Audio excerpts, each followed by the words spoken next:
who's involved or have gone to a Tea Party rally or a meeting are somehow on the fringe. Some of them, I think, have some mainstream legitimate concerns.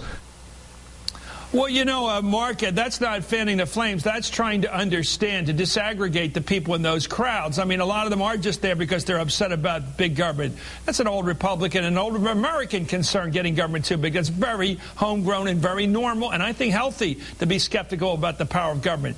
But then there are people who've taken up arms. There are people who are worried about the black helicopters. There are people who think now not that government's a problem, but government's the enemy.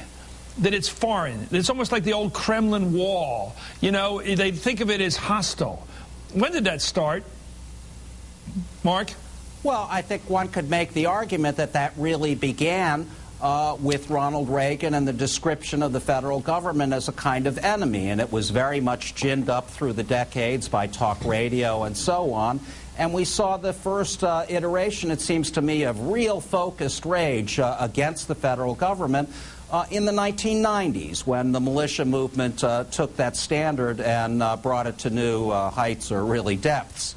You know, and that, as we all know, culminated in the murder of 168 people in Oklahoma City back in 1995.